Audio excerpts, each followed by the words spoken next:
뭐? 김치 냄새, 마늘 냄새 나는 동쪽의 작은 나라. 대한민국에서 전기차 배터리 시장을 선도해? 한국은 그냥 일본이나 중국이 하는 걸 따라하는 거지 그들의 제품은 독창적이지 않아. 여기 우리나라의 첨단 기술을 개무시하는 세계 최강 G7 영국의 저명한 변호사가 있습니다. 그렇게 한국을 무시하던 그는 왜 우리나라로 오게 된 걸까요?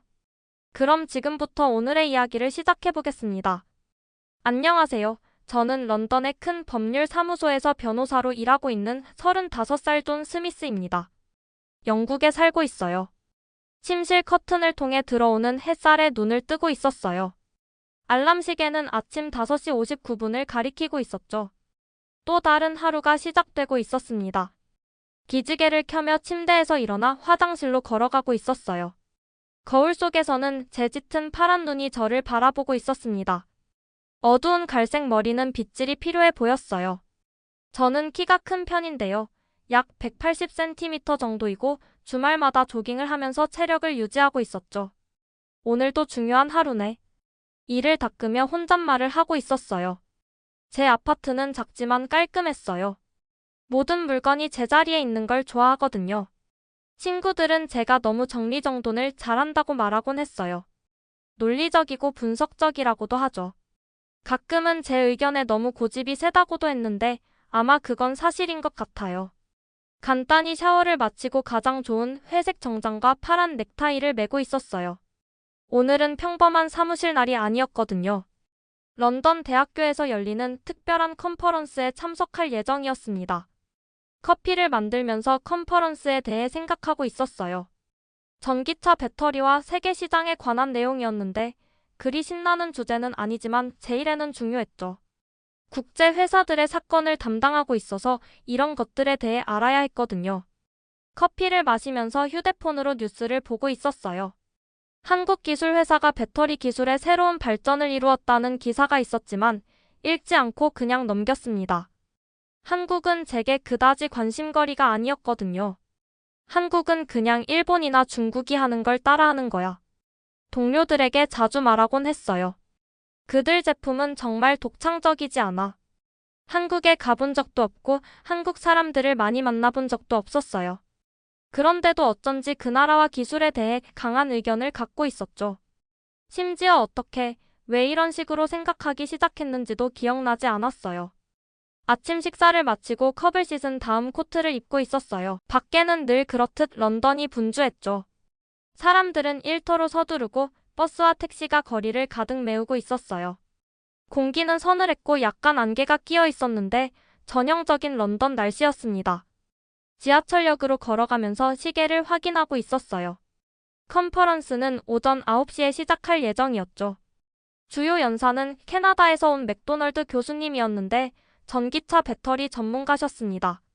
젠슨 사건에 유용할 것 같은데 혼자 생각하고 있었어요. 젠슨은 전기차 부품을 만드는 회사를 운영하는 제 고객이었거든요.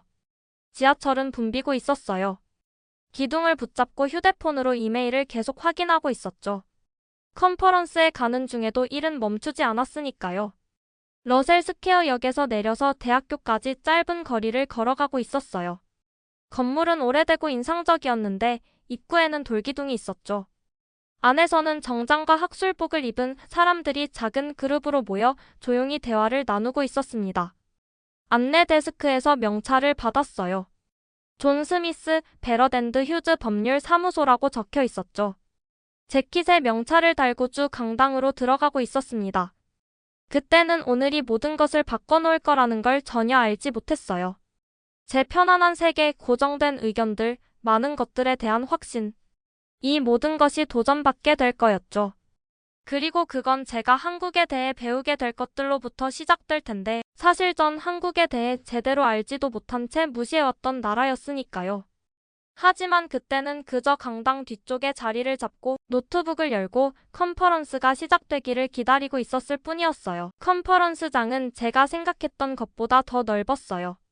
의자들이 줄지어 공간을 채우고 있었고 거의 모든 자리가 다 차 있었죠. 뒤쪽에 빈자리를 하나 찾았는데요. 너무 지루해지면 빨리 빠져나가기에 딱 좋은 자리였습니다. 세계 각국에서 온 사람들이 방을 가득 메우고 있었어요. 주변에서 여러 언어가 오가는 소리가 들리고 있었죠. 왼쪽에는 일본 비즈니스맨 그룹이 앉아 있었고 몇 줄 앞에서는 미국 연구원들이 큰 소리로 대화를 나누고 있었어요. 심지어 몇몇 중국 학자들이 메모를 비교하고 있는 것도 눈에 띄었습니다. 1시간만 있다 가야지. 혼잣말을 하고 있었어요. 그 정도면 참석했다고 말하기에 충분하겠지. 불빛이 살짝 어두워지고 있었어요. 한 남자가 무대 위로 걸어 나오고 있었는데 아마도 맥도널드 교수님인 것 같았죠. 키가 크고 은색 머리에 안경 너머로 밝은 녹색 눈을 가진 분이셨어요. 자신감 있는 걸음걸이였고 자기가 무슨 말을 하는지 잘 아는 사람처럼 보였습니다. 그가 마이크를 톡톡 두드리자 방안이 조용해지고 있었어요. 신사숙녀 여러분, 오늘 우리는 단순한 자동차 부품이 아닌 미래 이동성의 핵심이라 할 수 있는 것에 초점을 맞추려 합니다. 그리고 이 심장은 바로 한국의 손에서 뛰고 있습니다. 제 눈썹이 올라가고 있었어요. 제대로 들은 건가요? 한국이라고요? 그의 뒤에 있는 큰 스크린에 차트가 나타나고 있었습니다. 세계에서 전기차 배터리를 만드는 최고 기업들을 보여주고 있었죠. 제대로 보고 있는 건지 확인하려고 2번 눈을 깜빡였어요. 1. CATL 중국 2. BYD 중국 3. LG에너지솔루션 한국 4. SK온 한국 5. 삼성 SDI 한국 상위 5개 회사 중 3개가 한국 회사였어요. 이건 맞는 게 아니었죠. 전 항상 일본이나 중국이 이 분야를 이끌고 있다고 생각해왔거든요. 저보다 몇 줄 앞에서 한 여성이 일어나고 있었어요. 자신을 일본에서 온 유키라고 소개했습니다. 중국의 에너지 파워가 선두라고 들었는데요. 한국 기술이 정말 그렇게 발전했나요? 그녀가 물었어요. 저도 고개를 끄덕이고 있었어요. 좋은 질문이었죠. 저도 같은 생각을 하고 있었으니까요. 맥도널드 교수님은 이런 질문을 예상했다는 듯이 미소 짓고 있었어요. 다음 슬라이드로 넘기자 자세한 그래프와 숫자들이 나타났습니다.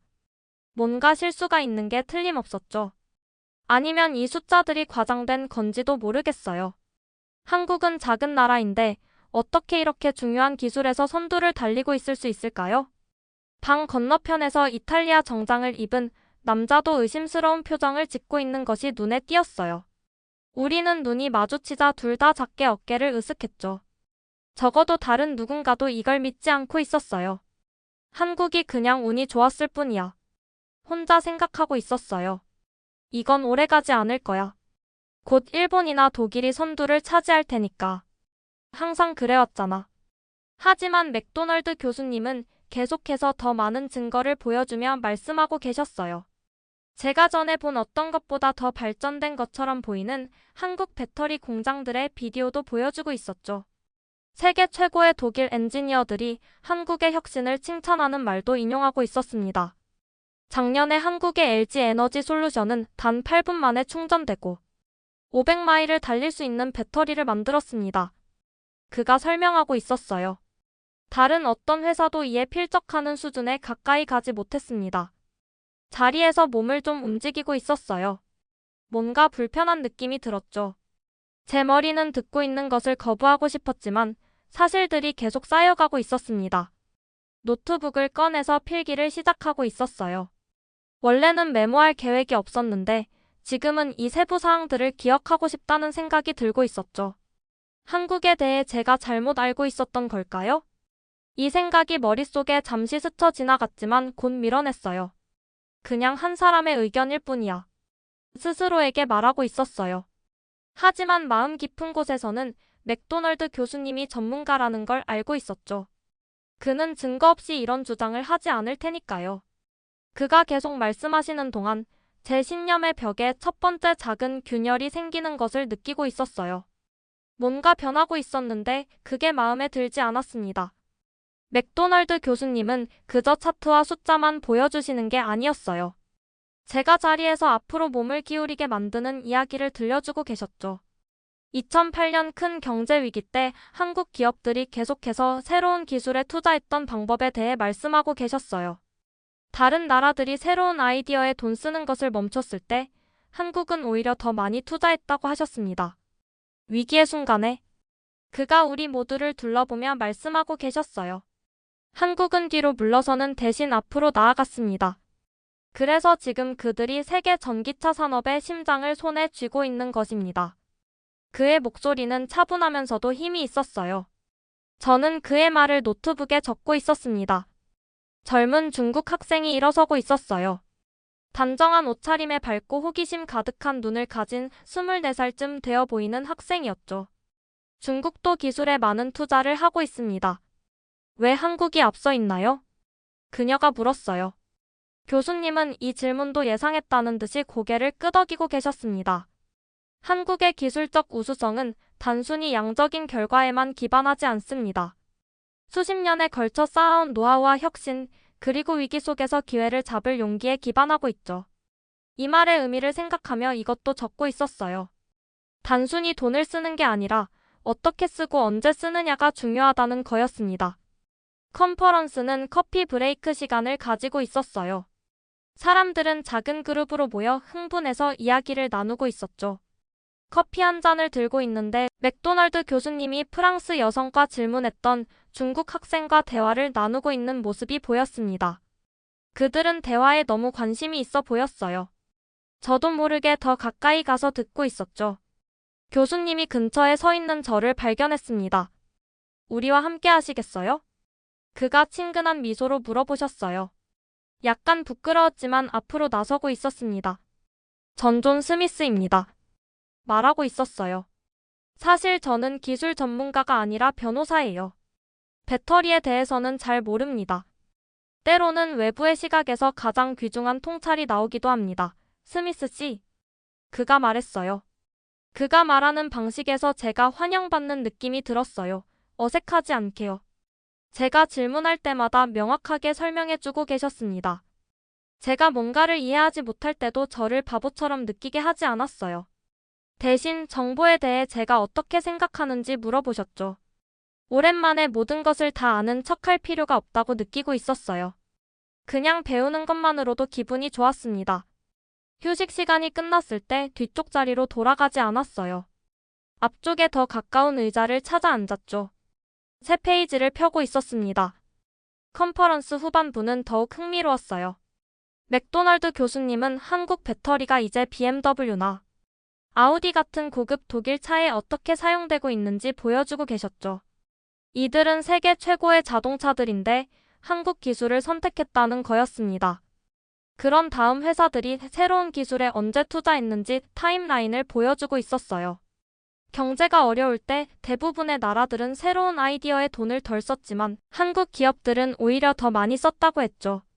수년 후 그 결정이 그들에게 큰 우위를 가져다 주었습니다.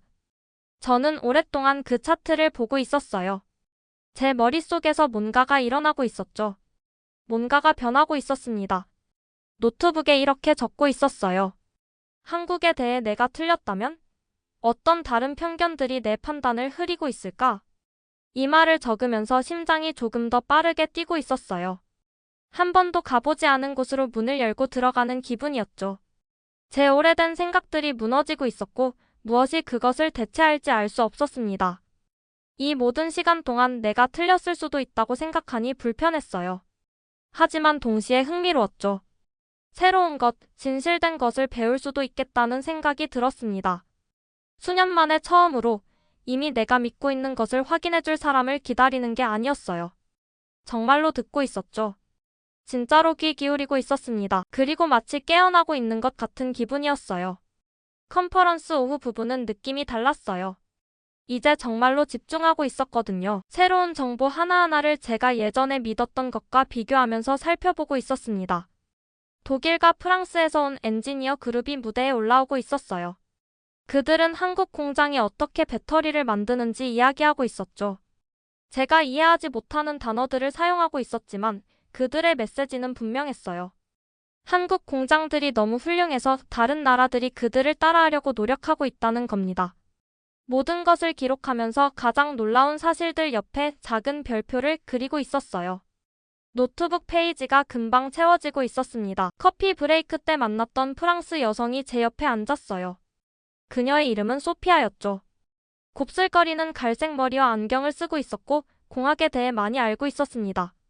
이 냉각 시스템에 관한 부분이 정말 인상적이네요. 그녀가 화면을 가리키며 속삭이고 있었어요. 대부분의 배터리는 너무 빨리 충전하면 과열되는데 한국 배터리는 이 문제를 해결했어요. 그녀는 제가 헷갈려하는 기술적인 부분들을 이해하도록 도와주고 있었어요. 마치 복잡한 과학 언어를 번역해주는 사람이 있는 것 같았습니다. 내가 얼마나 많은 것을 몰랐는지 놀라워요. 짧은 휴식 시간에 그녀가 말하고 있었어요. 저도 당신이 아까 언급한 한국에 대한 고정관념을 똑같이 가지고 있었거든요. 잘못된 생각을 가진 사람인 나 혼자가 아니라는 걸 알게 되니 기분이 좋았어요. 중국 학생 리웨이가 제 다른 쪽에 앉고 있었어요. 그는 질의응답 시간에 정말 좋은 질문들을 하고 있었죠. 그저 일반적인 정보가 아니라 정확히 어떻게 작동하는지 알고 싶어 했어요. 그의 열정이 저도 더 호기심을 갖게 만들고 있었습니다. 하지만 모든 사람이 생각을 바꾸고 있는 건 아니었어요. 아까 의심스러운 표정을 지었던 이탈리아 남자 마르코가 질문 시간에 일어서고 있었죠. 그는 비싼 정장을 입고 있었고 자신감 있는 목소리를 가지고 있었습니다. 한국의 성공은 그저 일시적인 것 아닌가요? 그가 큰 소리로 물어보고 있었어요. 그들의 정치적 상황은 불안정했고 경제도 세계적 변화에 취약하잖아요. 얼굴이 화끈거리고 있었어요. 그건 정확히 제가 오늘 아침에 생각했던 것들이었거든요. 다른 사람이 그것들을 소리내어 말하는 것을 듣자니 약하고 정보가 부족한 말처럼 들리고 있었습니다. 맥도널드 교수님은 그 질문에 화를 내지 않았어요. 그저 생각에 잠겨 고개를 끄덕이고 있었죠. 혁신은 완벽한 정치적 안정이나 완전한 경제적 안보를 필요로 하지 않습니다. 그가 설명하고 있었어요. 사실 때로는 도전에 직면하는 것이 기술적 돌파구를 이끄는 회복력과 적응력을 만들어내기도 합니다. 한국의 배터리 기술 우수성은 그들의 도전에도 불구하고 이룬 것이 아니라 부분적으로는 그들이 그 도전에 어떻게 대응했는지 덕분이기도 합니다. 이어진 커피 브레이크 시간에 저는 마르코와 함께 다과 테이블 근처에 서 있었어요. 그는 여전히 확신하지 못하고 있었습니다. 하지만 어떻게 이런 통계를 믿을 수 있죠? 그가 커피를 저으며 물어보고 있었어요. 숫자는 조작될 수 있잖아요. 맞아요. 제 대답에 스스로도 놀라면서 말하고 있었어요.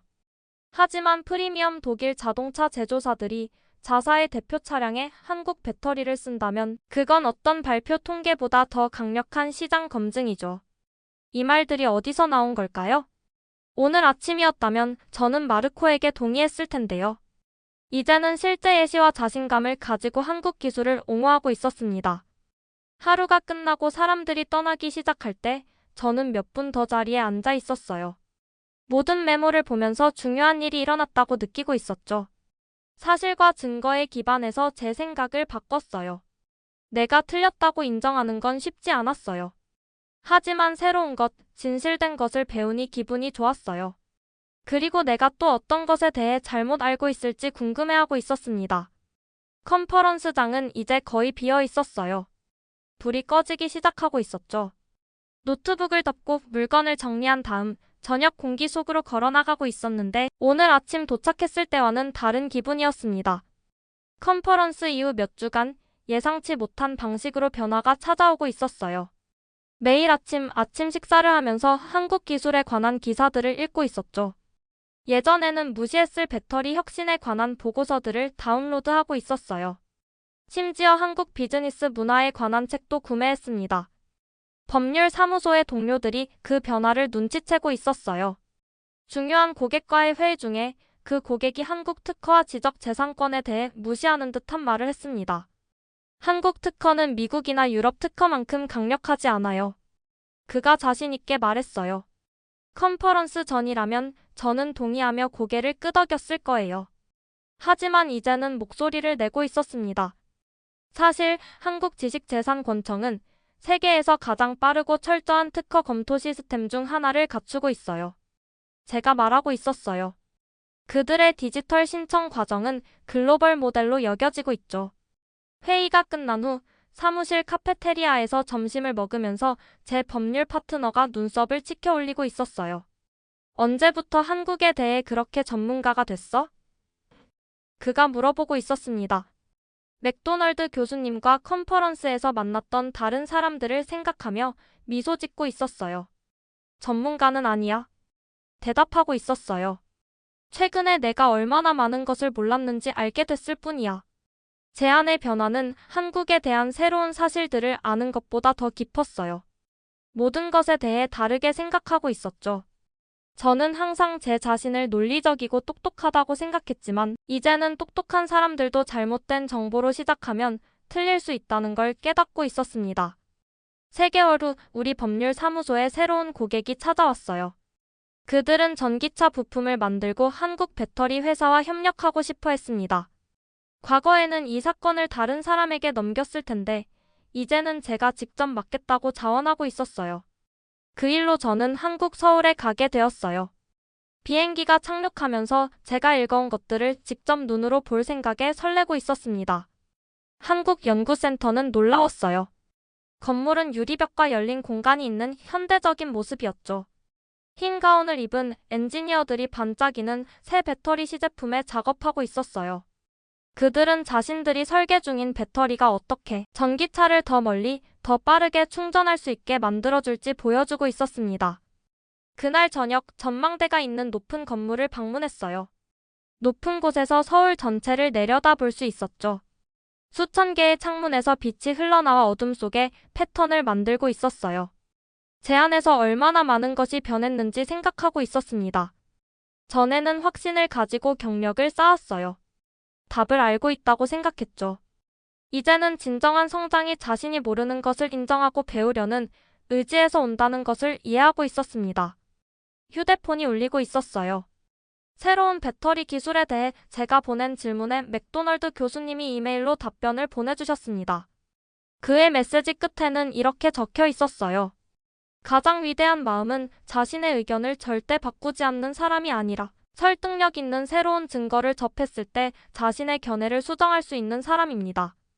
휴대폰을 다시 주머니에 넣고 아름다운 도시의 불빛을 바라보고 있었어요.